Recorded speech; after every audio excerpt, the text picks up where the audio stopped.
Hey everybody, welcome to this week's episode of the Patty G Show. We have a very special guest in studio this week. We have none other than Chuck, the founder of Stun. And let me tell you, his story is one that's going to resonate with a lot of entrepreneurs first getting started and those that have been in business for 20 plus years.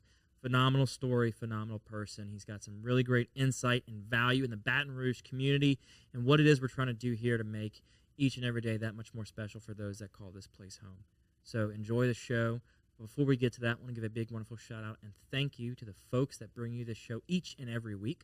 Falaya Real Estate, Lakeman's Health Center, and you know our apparel is brought to you by none other than Gentile Apparel. Without further ado, enjoy the show. Not something you thought you'd be doing starting, this business 19, 20 years ago. Yeah, it was 20 years this year, man. Yeah, I didn't, I think when you start a business, you don't realize the minutia of shit you got to deal with. Oh, yeah. And, I started off as a one-man shop. And then now I'll be 14 this week, which, it's not giant, but it's a lot of fucking people to manage, And we always ran around 7 to 8 people. And then now it's just, we're cranking, we're cranking hard. What made you jump from, you essentially doubled your staff? Why? Are we recording right now? Yeah. Oh, I know that. Oh, yeah. Okay. All right. Gotcha. So I guess when we moved from Government Street to South Acadian, I'm trying to figure out how we did that, because there's a point where we did double the staff, but it was very slow. Right now, the whole thing is this. Social media management has been taken off over the past 6 or 7 years. When I first started the business, it was just print, basically. Web started coming around, and then once the web came around, it was just kind of smooth sailing. We had print and web. It was a nice balance. Then digital advertising started coming around because the growth of web, and then Google and all this other shit. And so then social media starts creeping its head around the corner, and then we started dabbling into that. So right now, there's such a huge boom in social media, and you go back maybe first iPhone. This is when it all started. When the first iPhone came out, we all got these little phones, and we started going to websites on these phones. And we started going to websites, pinching, trying to get to a website, hitting little bitty buttons on it.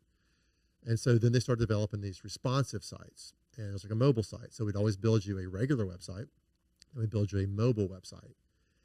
And once we did that, people were like, I don't know if I need that. And we're like, look, you really want to. These phones are coming around. People are going to start going from your desktop to mobile devices. But nobody gave a shit. They're like, this is not going to happen. This is ridiculous. It's stupid. Well, then they started building responsive websites. So you'd build a website.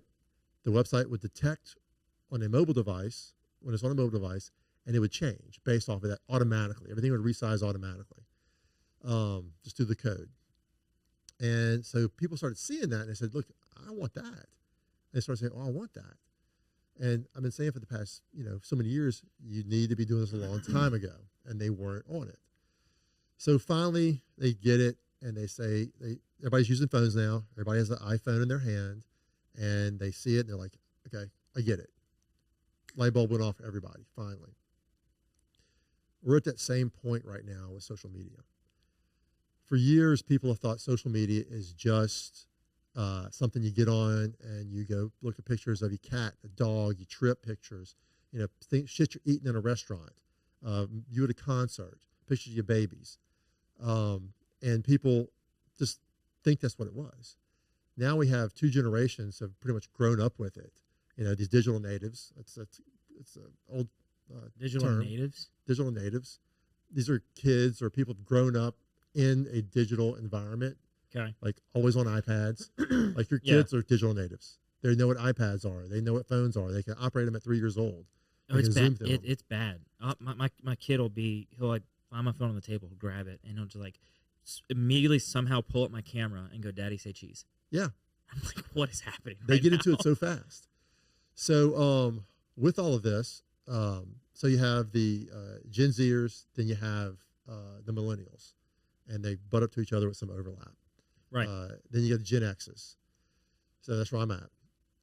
And so we're on the tail end of all this digital, you know, but we're involved, and even older people, boomers, are on social media.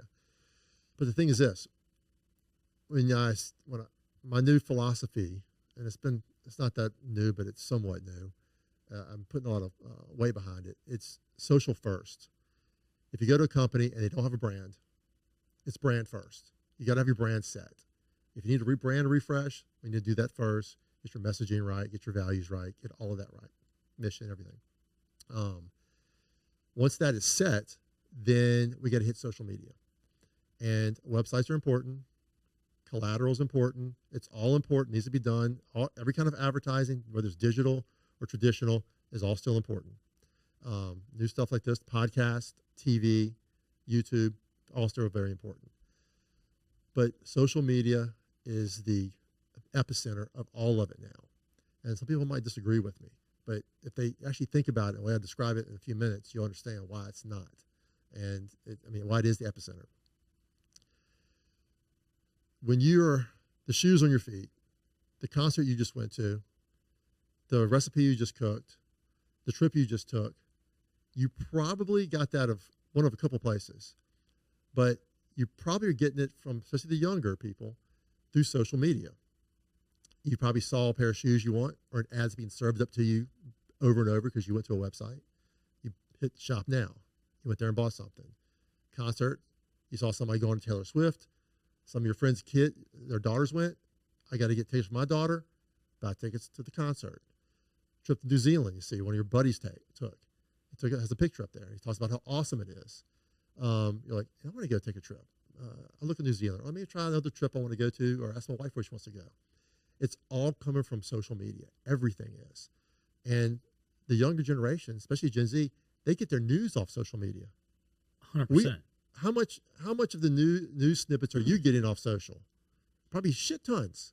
Everything, so much so that news agencies will now screenshot the cover photo and article title, and that's a post to drive people from social to their article. 100%. And it's like news agencies are taking a hint at that now, where you've got news agencies that are partnering with podcast and or web series and saying, we want you to be an arm of our agency. Yep. And be a different channel for people to find our bigger conglomerates elsewhere. So you're the funnel for us to get them back here, because we've lost them at the megaphone. We've lost them at the TV screen. Yep. We've got to get them at the iPhone screen or the Android screen. Are you Android? No, I'm Apple. So, but yeah, man, that's really the case, because I think about my day to day and what I do in my downtime. And when it comes to my digital downtime and I'm looking at social media, which I do it for business, I do it for pleasure. Right. I'll scroll through Facebook, see what's going on, and then I see a pair of shoes, or I see a concert, or or even if you look up a concert online of a band you like, it's going to show up on social media somehow. Yeah. You're going to get it served up to you because it's tracking you. It's tracking your IP or some other kind of tag, but it is tracking you.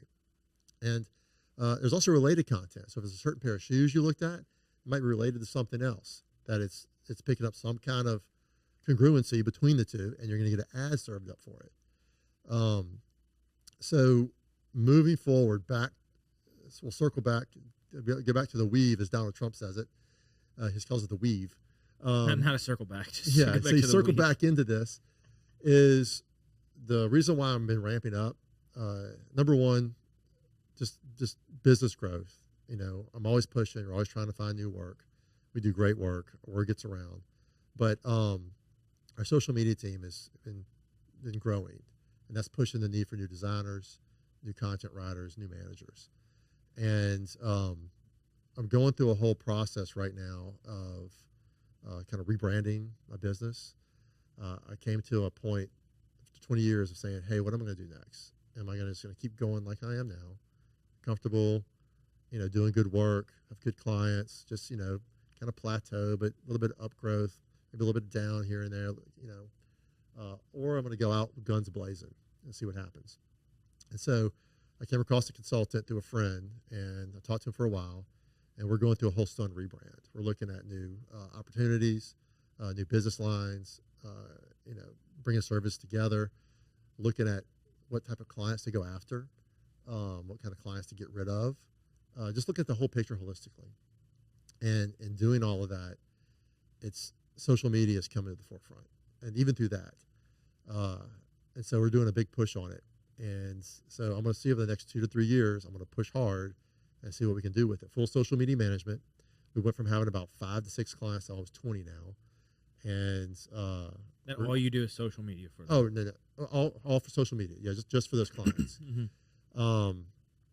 But we still have our traditional branding. We have our ongoing clients where we do everything design related under the sun. Events, collateral, website design and development. We do all that. That's still rocking. But in terms of social media management, we're at the cusp of saying either do we grow this or not. And I'm at the point after just looking at everything that I want to see how far we can grow it, see what we can do with it. I might get to a certain point like I'm done, I have enough. I don't want to do any more of this and just cap it off. But I do want to push it and see where we can take it because the opportunity is out there and nobody can figure out how quite to do it because it is difficult. It's never turned off. So, with social media, you have to have a calendar every 30 days.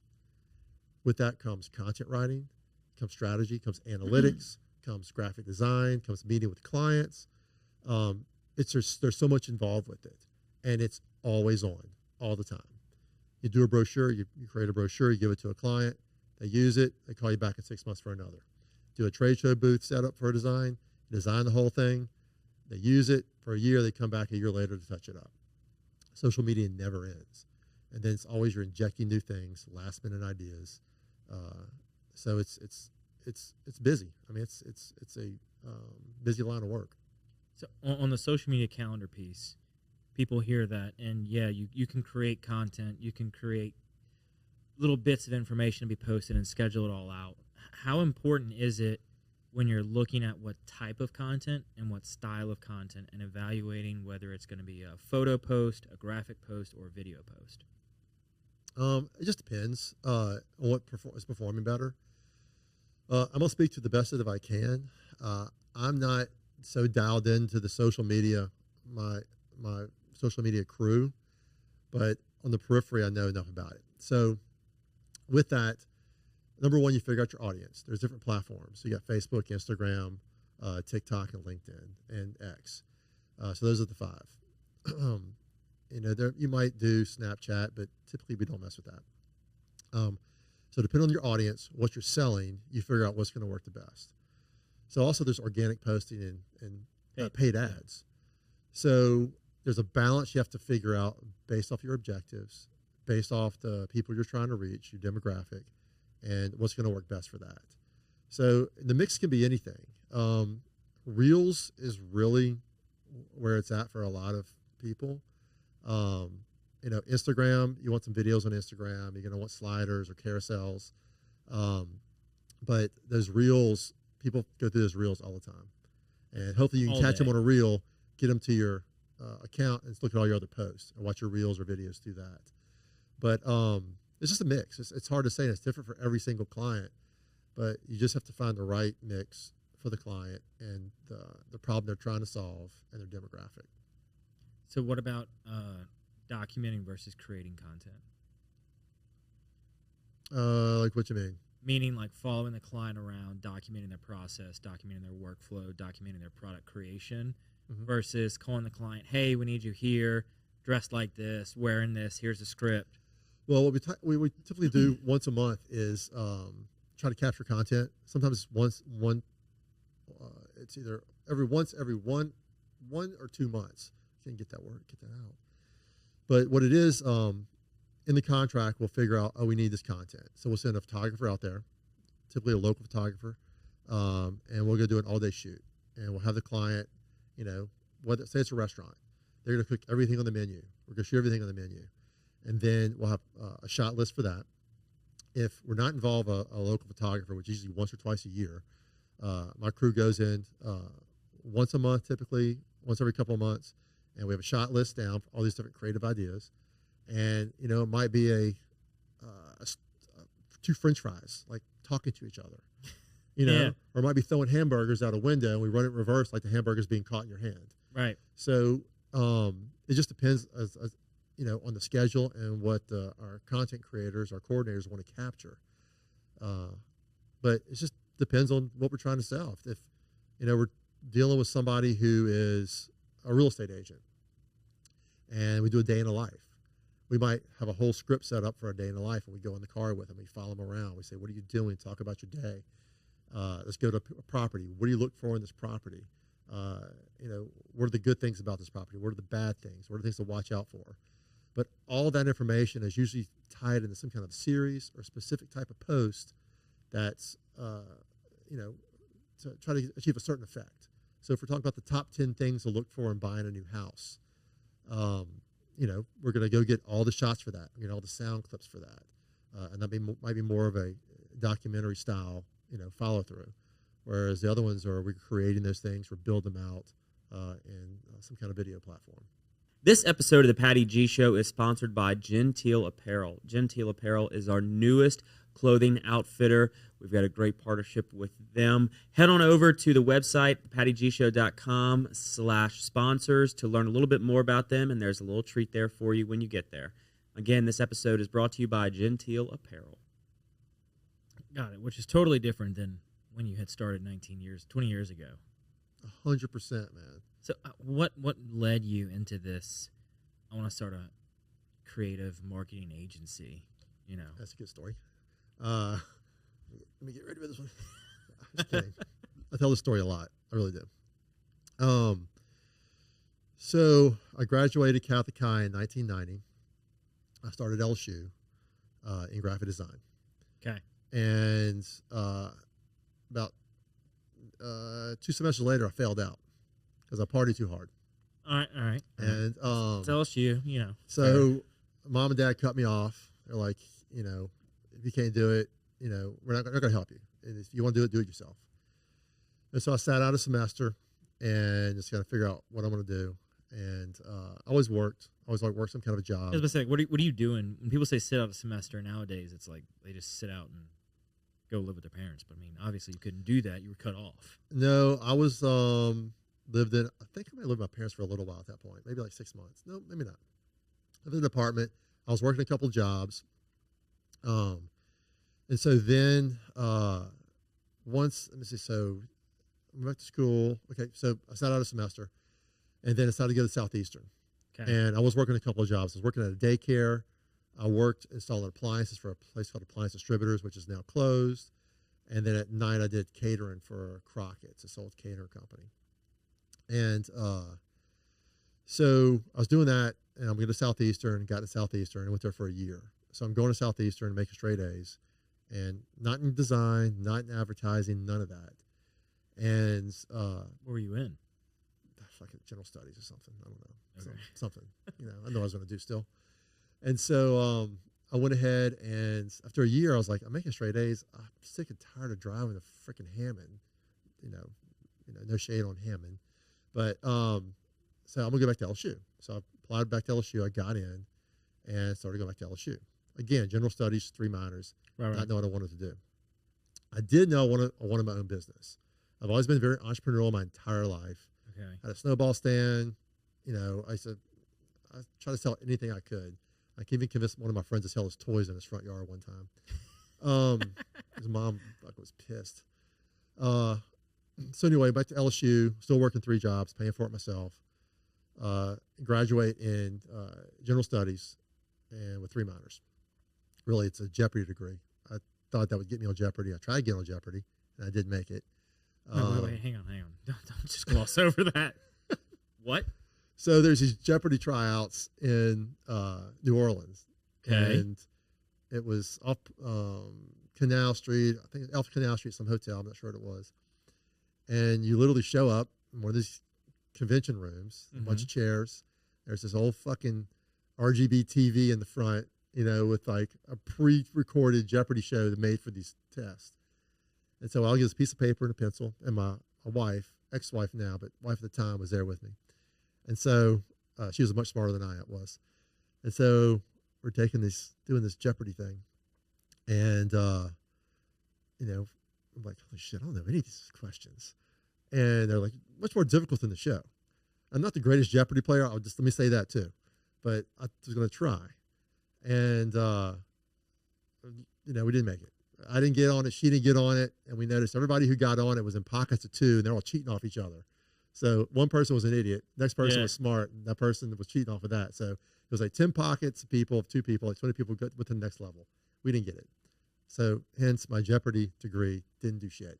Why were you trying to get on Jeopardy? What's the draw there? I want to be on the game show. I mean, okay, I would love to be on the game show. All right. I think it'd be a blast. I mean, I'm sure it would be. I mean, not to win prizes or anything. Right. You just I just want to go in there and, you know, maybe say some stupid shit. Yeah, that's fair. And that's fair. fun. Yeah. Yeah, any game show. I'd love to be on any game show. I mean, there used to be a game show called Scrabble, and I thought I'd be good at that. But, I mean, it's Chuck Woolery back in the day.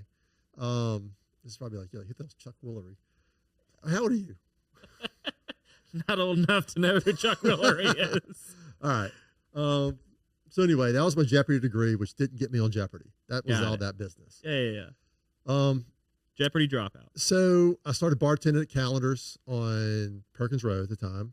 I don't know if that was before your time or not. And then I was also bartending at Sammy's on Highland when it was just one little building. Yep. And so between the 4 nights I was working there, I was making a pretty good living. I mean, I was making some money. At Calendars, we'd have all the people who work in restaurants come out to the bar from 10 to 2, and they have all their tip money to spend. So I was a bartender, rake it in those 2 nights. It's all industry people. And then at Sammy's was a great regular crowd on Thursday and Saturday nights. I make a ton of money doing that. So at the same time, I started a business called Eat Baton Rouge. It was eatbr.com, which Dig now owns. I let it go. But I had an idea while I was at Sammy's working behind the bar. All these office workers would come in at lunch. And I usually work night shifts, but occasionally I work a lunch shift. And they'd have these folders full of to-go menus. And I was like, why don't they just put all these menus in one book? And so I didn't know anything about design or publishing or page layout. And so I said, I'm going to try this. So I went around to restaurants all over Baton Rouge just with an idea and said, hey, look, how about you do this? I'm making a book, a menu guide. I'm putting all these menus in this book and call it Eat Baton Rouge or eatbr.com. And this is right when the .com thing first started out. Yeah. And so I went around and got 15 restaurants to sign on. I typed all these their menus on my computer in, I think, Publisher or some program. I forget what it was. Not knowing what I'm doing. Yeah. And I printed up 10,000 and went handing them out all over town. And then I gave them to restaurants and went to LSU games, handing them out. And it was great. And then when I went to the second version of it, the restaurants were like, we want a coupon. Make us a coupon. I'm like, this is the point of this. I don't want to make a coupon. Yeah, I'm just typing up your menu for you. Yeah. And it's a tool. And so and people were actually using this thing and going to the website. We were tracking the users. And eventually we were going to get it to be all web-based. And it wasn't complicated. So the second time around, they're like, on a coupon, I can't see an ROI. I don't want to do this again. And so I went to the Gambit at the time, which is a New Orleans publication here in Baton Rouge. I said, look, I did this guide. It's going great. I said, how about we utilize your sales team? I'll do layout, and we'll figure out a ratio to split the profit on it. And the guy was like, I don't see how this isn't a good idea. I don't see how I can make money doing this. I said, just think it's twice a year, drop it in the middle of your publication, and send it out. Put it out. It'd be a great tool for people to have. It's like, nah, I don't see it. I don't see it. So I let it die. I just let it go to waste. I didn't like fucking with it anymore.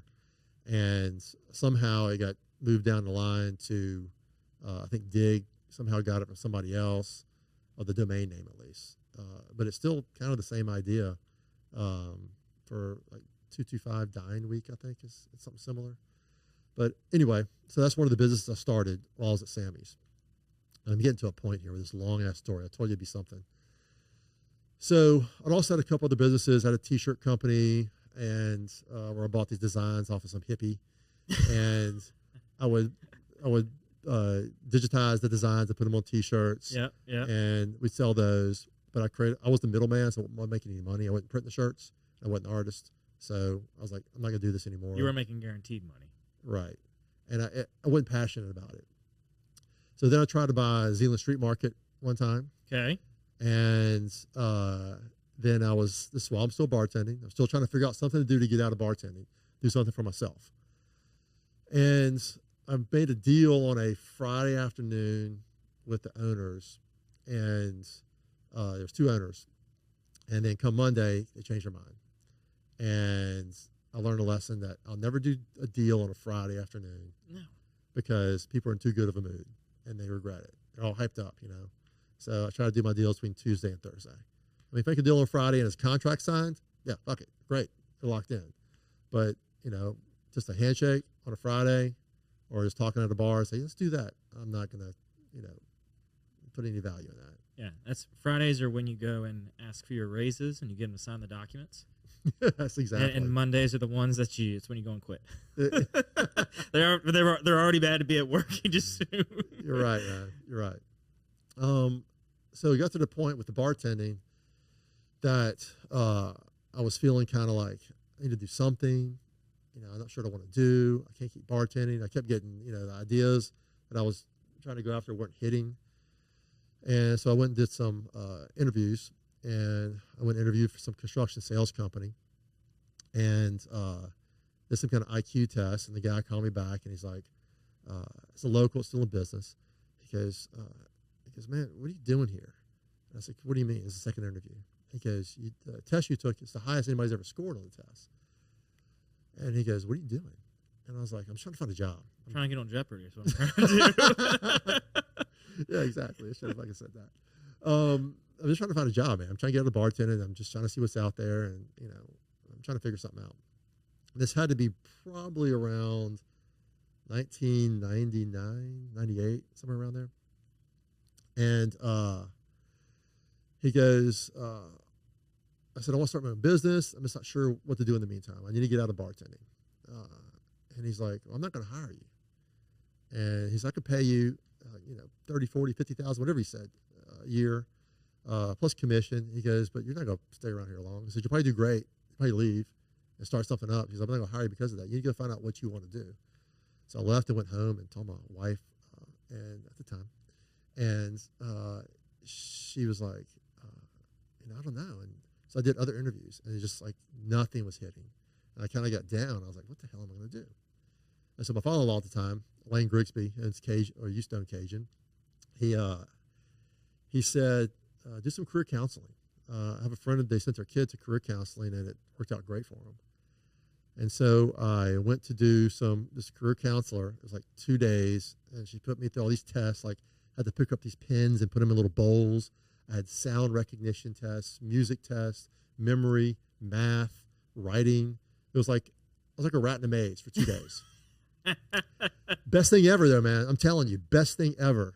And I'll go on my soapbox about that in a second. Thank you to our wonderful sponsor, Lake Men's Health Center with Our Lady of the Lake Physicians Group. Guys, I know it's tough to get out and go to the doctor. I know it's challenging to find time in our busy days, but I promise you, signing up to be a part of this group with Dr. Curtis Chastain and Dr. Tyler Boudreau, you won't regret it for several reasons, but most of those being the fact of the time it saves, where you're able to get in on the same day, get that appointment done, and spend that time you need to talk with them about what your health goals and concerns are, as well as ensuring that the financial investments you have, you will be able to live out and see those come to fruition. So if you're an investing guy, you know all about and planning for the future and investing in the future. There's no other more important thing to invest in than your health. Make sure you go check them out, Our Lady of the Lake Physicians Group Men's Health Center, and tell them Patty G sent you. So I did this, and with aptitude testing, they try to figure out what your natural aptitudes are, what you're naturally built for. And at the end of all of this, they go down, is your natural aptitudes. These are the professions you would be great at. And so she had a list of these professions. I did the same test at Catholic High, but it's like fill in the blank, like a your little Scantron kind of thing, like an ACT test. And it told me I needed to be a lawnmower repairman. My friends are all like, what are you? Lawnmower repairman. It's like my friends like a doctor, a lawyer, a scientist. I'm like, fucking, I'm a lawnmower repairman. Well, I was answering questions. I like to work on cars at the time, so I like to work on cars and work on machines, and that's what I had. So fast forward back to the aptitude test. I was older. I could answer, with my heart and my mind, and put the two together. And it came back mainly as a bunch of things. It said one of the things was sell like expensive yachts, like yachts or Lear jets. Would sell big ticket items. Yeah. Or go into some kind of creative industry, but own the business. And a lot of it was just go in this industry, but own the business. So I looked at all the lists, and the top ones, I was like, you know what? I like entrepreneurship. I like business. I want to own my own business. I like art. I like creativity. I like advertising, branding, all the fun stuff about starting a business. Logo design. I mean, that's fun stuff when you start a business. But I can do that for other businesses. At the same time, be a part of that business. At the same time, own my business. I said, fuck it. I'm going for it. And so I went and talked to my family, and they're like, yeah, just get back to school. I was still bartending, making good money, had a kid on the way. I was like, I don't want to go back to school for another 4 years, with another degree. And then the more I thought about it, they encouraged me, said, just do it. What the hell, just do it. Yeah. And so what do you have to lose? Exactly. So in the year 2000, sounds like in the year 2000, I went back to school for a design degree, graphic design. And the second I started picking up clients, just doing a business card or a logo. They were shitty designs. I know what I was doing. A couple brochures here and there. A lot of my bartending customers had businesses. So I do work for them. And so by the time I graduated, 6 months before I graduated, I quit bartending. I was doing some work out of my house at the time. I rented that little space downtown on Government Street next to Sonic as in a law office. I hired a designer about 6 months later, maybe 6 months, maybe 12 months later, and hired an intern. And then the building came up for sale down the street with the Budweiser Clydesdale mural. And a buddy of mine who's an architect said, let's go in halves on it. So I was upstairs, he was downstairs. Then I bought him out of the building. So we owned the whole building and we're fully occupied in it. And then now today I have on South Acadian with Mobile building now, 20 years later. Still doing it, still killing it, still loving it. So that was the long ass story about how I got to start Stun. Yeah. Yeah. You went and took an aptitude test and determined the way you put colors in a box 100%. led you to be creative. Yes. And every time I talk to kids, students, even people who are like stuck in their life, right, I say, go take an aptitude test. Because the way you thought when you were 18, 19, 20 is probably different than the way you're thinking now. And although your aptitudes may not change, the way you answered those tests back in school, you might have not been true to yourself. So if you want to figure out who you really are, what you're naturally good at, what you're naturally inclined in doing, and what you love to do, take an aptitude test. There's a great place in Dallas that does it. It's like a 2 or 3 day thing. I think about $800. But go do it. It'll give you a bunch of good data, and then look at what's on that list. And deep down inside, you'll think, I would really love to do that.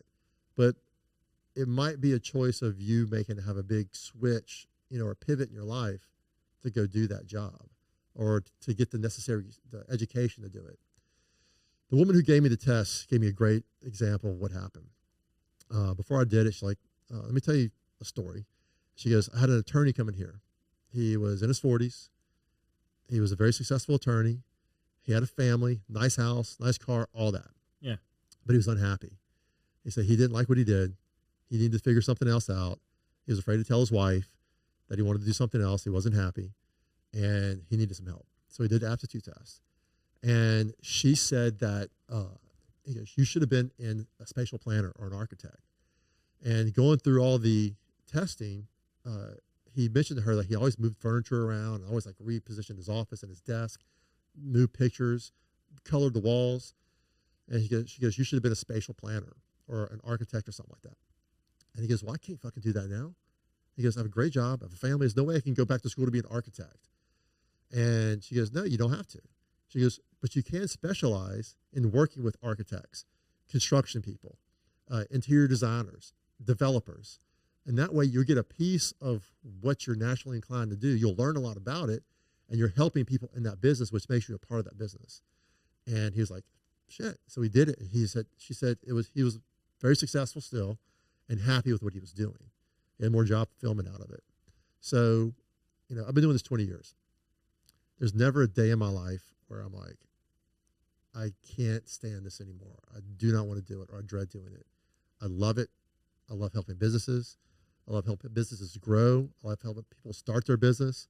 I love trying to figure out how to get more people in your door, or people calling you on the phone or clicking things. I absolutely love it. I love to see the joy of people whenever we create a new logo for them, or help them name their company, or show them a video we created for them. I love that. Some people aren't so happy all the time. But I'd say 99% of the time they're happy. The other 1%, we figure it out. If not, they can leave. But that's the great thing about all that. And, I put a lot of weight in the aptitude tests, and I encourage people to do it all the time. Yeah, it's a way to not only decide what you want to do with your life, but to your point exactly about the attorney. It's if you find yourself just going to work every day and you're like, I'm here because it's paying the bills. I'm not here because it's something I enjoy. I'm here because I have to. Yep. That's another reason to do that. To know, well, the field I'm in is not necessarily the wrong field. I just need to specialize in a different area. Right. I need to focus on something else. I need to go back to the office tomorrow and say, hey, I took an aptitude test. I still love working for the company, but why don't we do X, Y, and Z? Can I work on that team? Can I work on this team? Yep. Because ultimately now I enjoy this. You kind of get like a refresh, a new job, a new beginning when you have just a slight pivot in your profession. Yeah. And if it's not too late, go back and learn a new skill. You can still work and take classes, Yeah.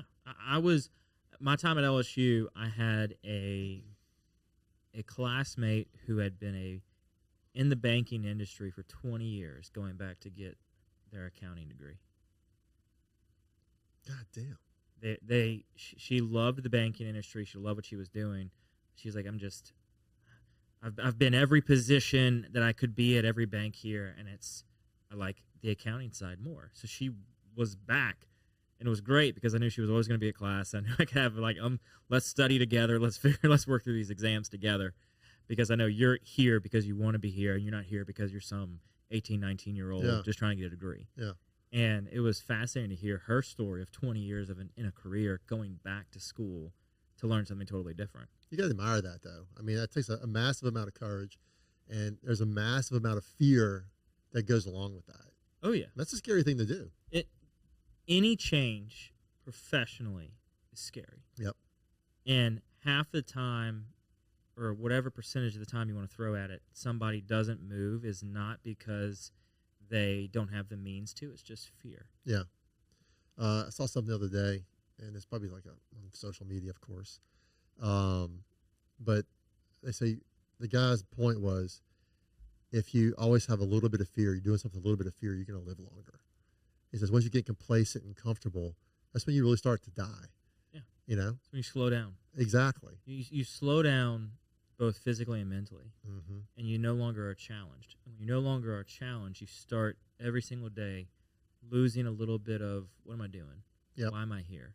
Yep. Then when your why is gone, there's not much left. Yeah, you're right. You're just kind of in a routine. Yeah. And you're just existing. You're not living. Yeah.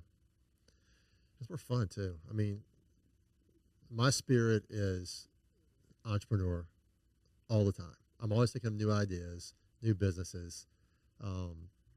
But, no matter what, I'm always going to have some kind of hustle. If I say retire in 10 years from this, which I'm not planning on it, there's going to be another hustle after that.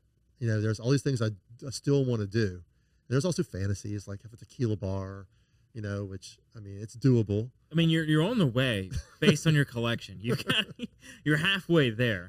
All you need is an alcohol license. That's true. Yeah. And another couch in the house. Yeah, that's it. But, I like having something to look forward to. I like the idea of building ideas in my head and working through them and how that we can make this happen. But yeah, whether it's going to be an art gallery or a tequila bar or something, I'm not sure what I'm going to have, but I'm always going to be doing something. Just combine them. Yeah, I thought about that too. Yeah. Art and tequila. You have a tequila art gallery. That'd be amazing. It'd be really good, man. Yeah, but I think it's when you have, I mean, because you're hitting 20 years in your business, right? And often people see that as, well, that's the career. The career is done. Let's move on to the next thing. 20 years is whatever this benchmark we have, where you've got to be in an industry for 20 years to build a career, to make a name for yourself, so on and so forth. But it's often the time where you kind of, it's a number you hit, and you're like, we made it a lot further than I thought I would. What's next? What can I change? What can I do?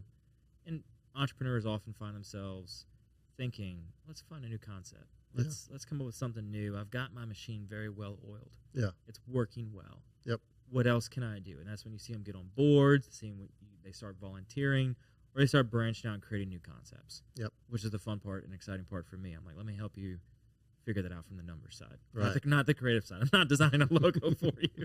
You don't want me to design a logo. Welcome to the brand new Falaya mobile app.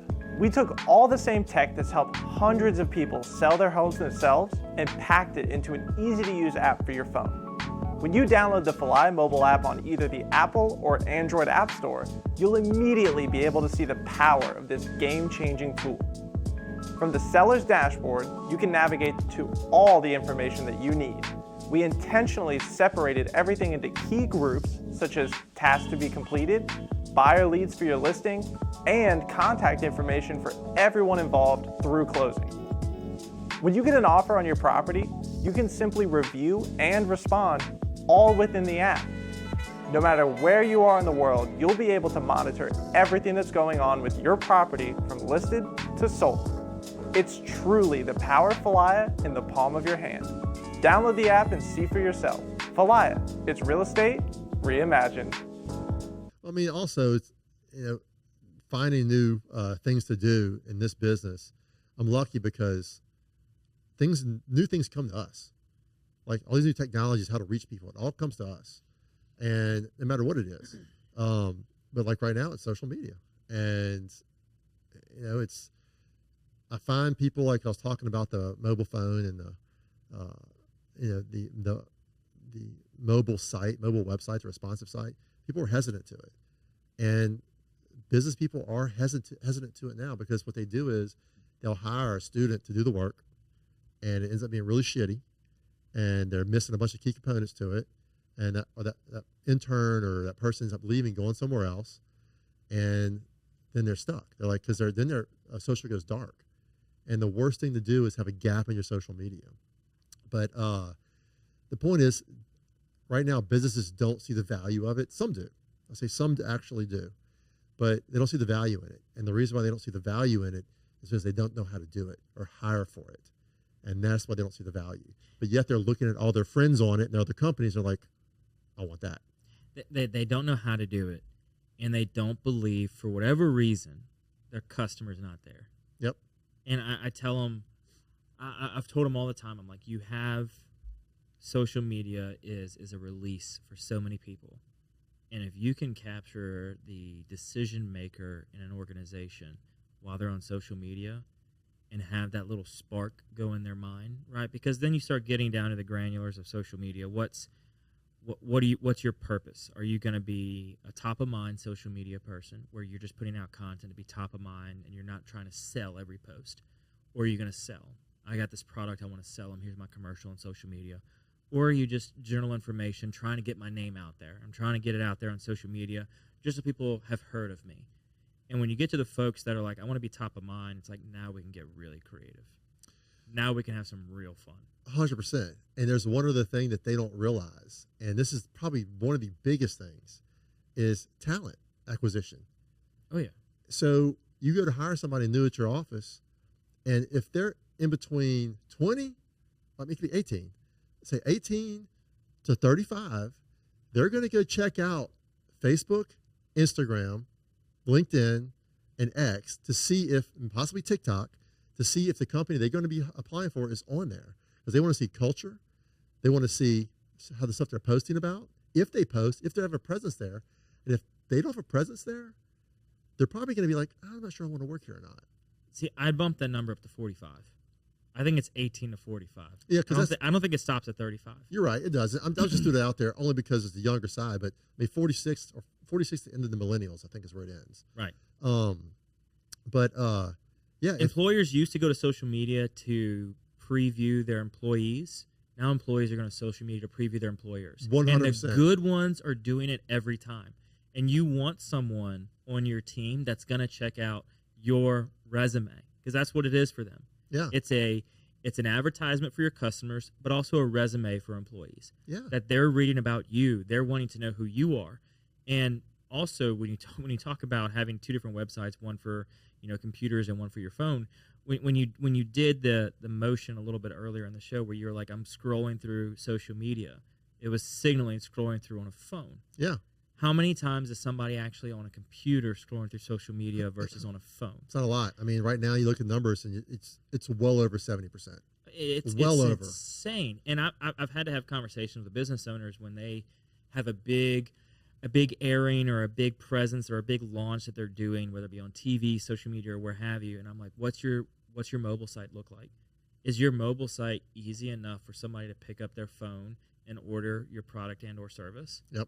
Because if it's not, you need to change that. Like, well, we're trying to get this. I'm like, no. If you have a big launch and it's a timed event that your commercial is going to run, or that you're going to be on this space being talked about. If you're going on Good Morning America, or you're going on some news station and people are going to be watching it, you want people to be able to search your name in Google and or social media, find your website, and do a buy now. You want them to execute.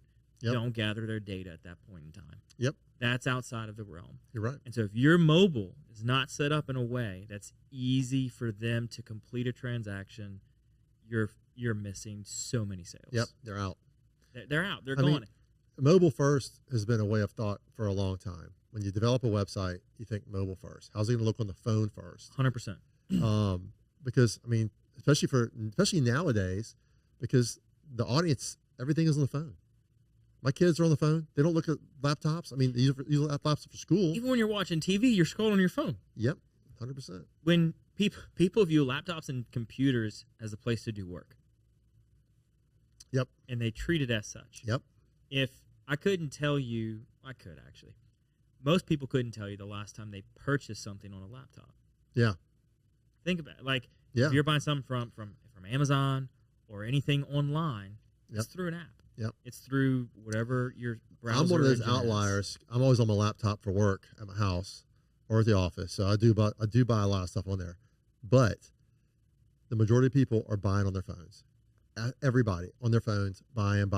If it's hard to buy on the phone, I'm like, fuck, I'm not buying it. Yeah, you're gone. If there is more than 3 steps, I'm not buying it. Yep. If I can't, website, product, buy now. Yep. And with Shopify specifically, if you have that as your back end for your website, and you can have Apple Pay or Google Pay or whatever wallet you've got. Yep. And I can just double click and have my face done. I'm going to shop there every time. I love it. Not 9 times out of 10, every time. Yeah, I love that, man. If I've got to go, the worst thing is having to get up from wherever you're at and go find your wallet, go grab your credit card. I don't know the last time I had manually cash. enter that. Yeah, you're right. That's a pain. That's a massive pain. Every once in a while I do that. I'm like, son of a bitch, what's happening here? Right. If I can't, my wife, and like now you've got your banking apps that give you virtual cards that are different numbers. Yep. And now my wife would be like shopping for something for the kids. And you say, oh, I need a credit card. I'm like, nope, you're getting the virtual card. I'm not getting up. Like, cool. I didn't even know that. Yeah. It's like Capital One. They do a virtual card where it's not your actual number, but it's a virtual card for use on online purchases. That's how this watch is. So they don't save your credit card number. Yep. Even if they do, it's a number that's ever changing. Okay, that makes sense now because I use this tap for almost everything. If I can't tap something, I'm pissed now. But there's a different number for the credit card when it pops up. And I was like, that's a virtual card, and I get it now. Correct. So it's to keep it. So if it does get saved anywhere, that website does get hacked. Yeah. They just have a virtual number, not your They're actual not physical number. Right. So we have some younger staff on our team that I had him. I needed one of our interns. I said, I need you to go here to go get some cash or something, and they're going to need your ID. He's like, well, I don't have my ID on me. I'm like, what are you talking about? He's like, well, in Louisiana, we can use LA Wallet. Oh, yeah. And I have Apple Pay. He's like, I leave my wallet at my house almost all the time because I don't need it because everything's on my phone. Yeah. Right? So if I'm going to check out a grocery store, I'm going to use Apple Pay or I'm going to use Google Pay. And if I get pulled over by a police officer or go through a checkpoint or something, I'm going to pull up my LA Wallet. it's scannable, it's going to work, and it's accepted in Louisiana. And so I was like, you're telling me you go your life without your wallet? He goes, yeah, it's in my dresser in my top drawer. I just leave it there until I know I'm going to need my physical ID. That's so the crazy. younger generation now has the ability in Louisiana. Outside of Louisiana, they don't accept LA Wallet. But like in Louisiana, we can have the functionality of just having our phone, and you can live life with it. Man, I don't know if I can do that. Right? But even in, you're like, well, I may need X, Y, and Z credit card. You can add it to your digital wallet. How much cash you got on you? I think I have like $8, but I just came from a national. I get 0. I came from a national park where it's like I needed cash for stuff. Gotcha. Yeah, That's the only time I have for it. 6 months. Oh, it's never gonna leave unless I go buy like a lottery ticket. Yeah, if I go to the casino, occasionally, or if I go, get money out for whatever reason, I need money cash.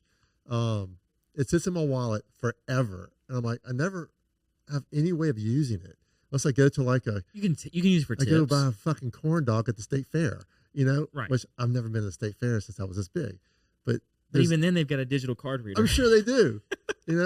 Some carny with some sticky ass fingers. Right. They're probably stealing your credit card information. It's all tap to pay now. Yeah. Even gas pumps have tap to pay. You don't have to stick your card in the machine anymore. We went to my wife and I went to Italy and Spain on a little trip a couple months back, and they had the tap thing well before the United States. Well, yeah, we're slow to. And I'm tapping everything on my watch. I'm just loving it. Especially with the watch. That's the best. And then until you get home, I get somewhere and they make me like scan my credit card. I'm like, these sons of bitches, what's wrong with you? You know the technology of to scan my card, to swipe it. What is this? Not even the chip. Not even the chip insert. No. You have to like swipe the card. It's like fucking Ice Age, man. Yeah, Neanderthals running this place. I went somewhere a few months back, and they didn't have the chip reader. They didn't have the tap reader. And I looked at them. I was like, what are you doing? You just clear the counter. I'm like, what are you doing as a business? Yeah. Like, I have to swipe my card. Disgusting. Remember the days when you used to have to put the receipt paper over the credit card just to get it to swipe through the machine? Yeah. It's like now everything's tap. It's the convenience factor of our lives have migrated to you can carry one device. Well, you saw the one thing little in, block, and you can live your life. You saw the thing in Whole Foods where you can scan your hand? No, I've not seen that. If you go to Whole Foods, there's a scanner on there. If you have an Amazon account, you go and set this up where you put your palm on it, and it scans your palm, and you can go check out at Whole Foods, put your palm on it, and it scans it and pays with your palm. Palm scanning. That's deep shit. But your kid, we have an eye scanner. We have a retina scanner to get in the building here. I saw that thing, yeah. And that to me is still fascinating. Black Mirror. Yeah, well, I mean, LSU's had it at the UREC since I was at LSU. Like, okay, we wouldn't have to scan. We had to set it up, and we had to scan our LSU IDs. But then after that, we just walk up. Cool. And we walk in the gym. That's kind of cool. But I've done the Amazon Go store before. Have you ever done that? Oh, I've seen it. Haven't done it. It's crazy. Actually, I might have.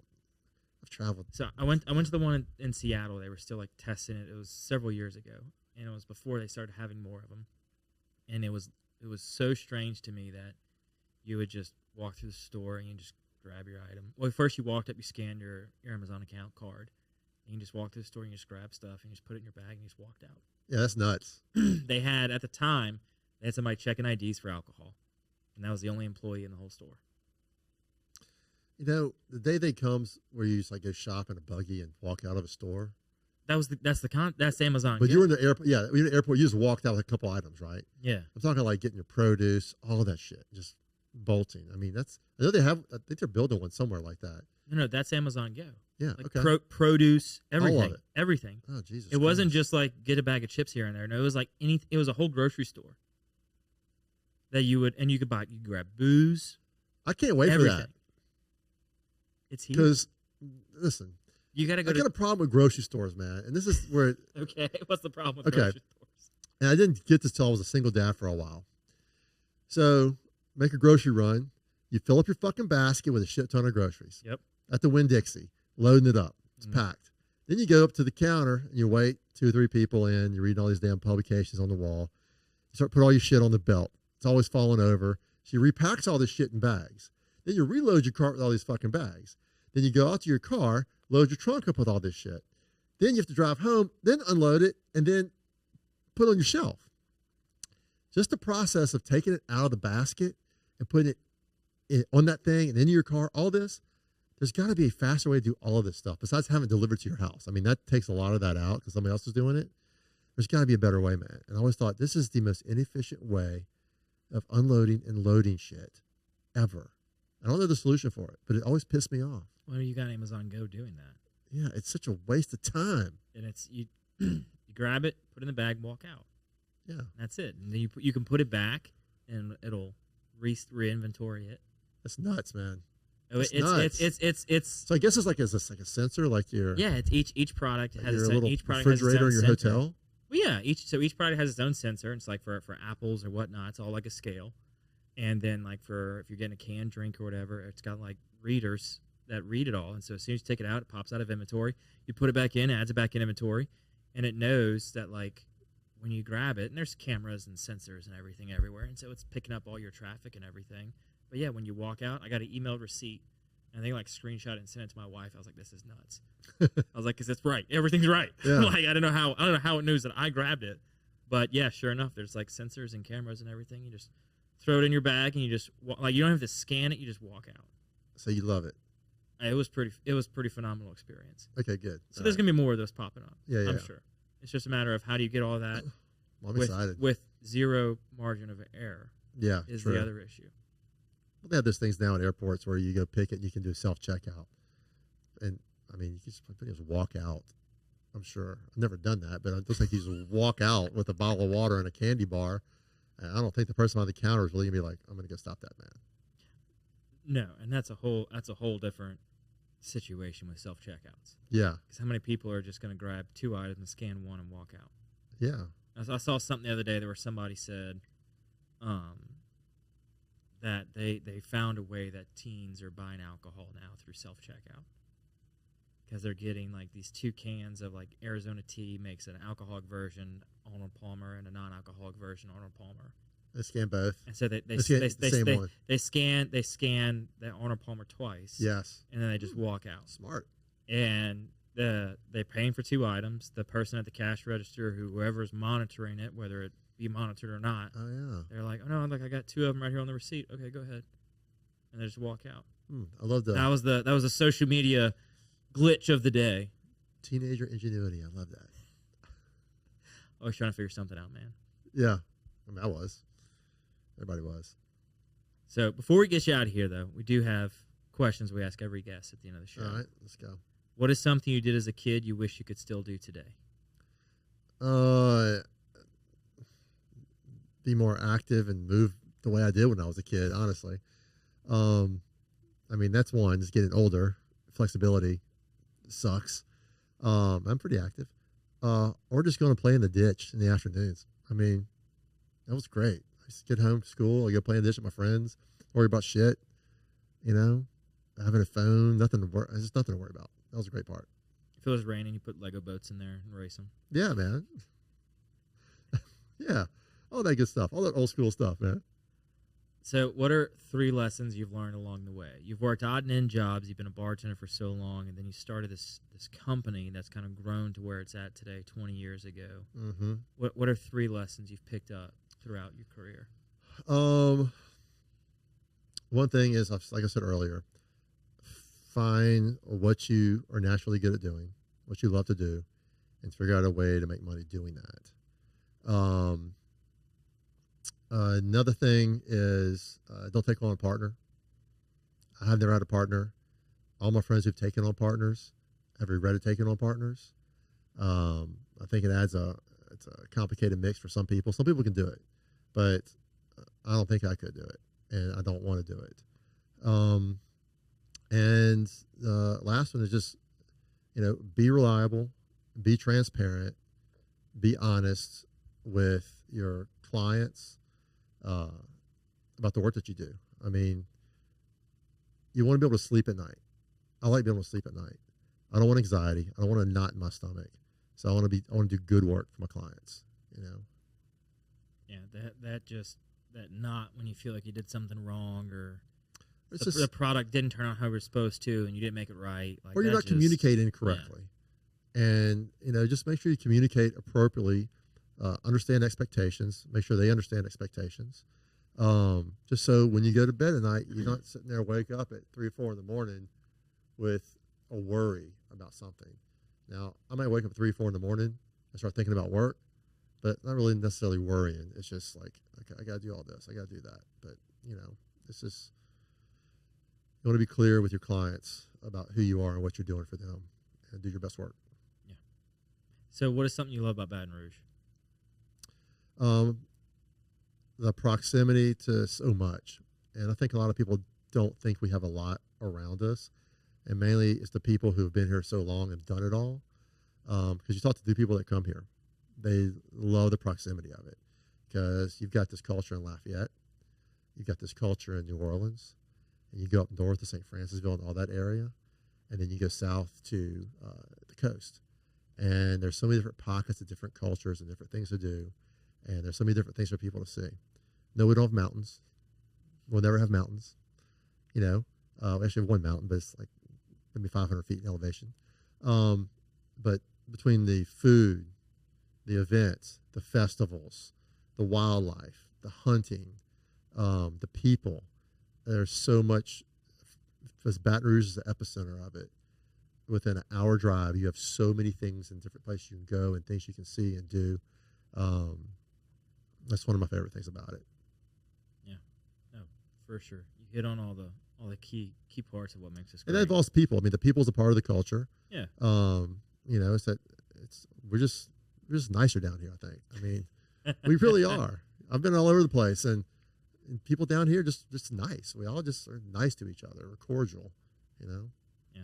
So for the final question, what can I do to help you? I don't know. What can you do to help me? What do you need? I don't know, man. What you pitched your business earlier about, how you help businesses in terms of looking for new opportunities or evaluating new opportunities.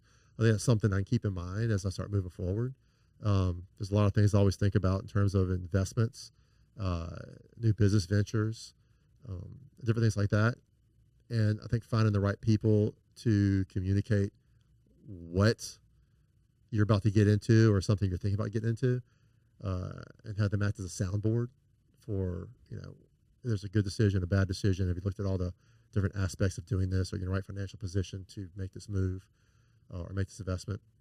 I think it's hard finding people out there that, I say, specialize in that. You said earlier you do the fun side of, it's the fun side of being a CPA. And I think that's important because traditional CPAs for business, they're just going to do your books. They're going to give you some light guidance on, what you're doing, and you can ask them questions. But I think in terms of, if you're looking to do something different or change something up or add something to your portfolio that's out of the norm, having that person to go to, I think that's pretty cool. Yeah, and so, get a little creative with it. Exactly. Bring your creative back to it. One creative to another. That's right. So I think moving forward, just stay in touch with us, with each other, and if something comes up, I'll holler at you and see what you think. See how we work together. Yeah. Because I don't know. This is new territory for me. Everything's always new territory. Yes, indeed. Until it's not. True. Then you make money. All right, man. Well, thanks for coming on the show. I appreciate your time and your story. It's been great. Yeah, no problem, man. No problem. It's been fun.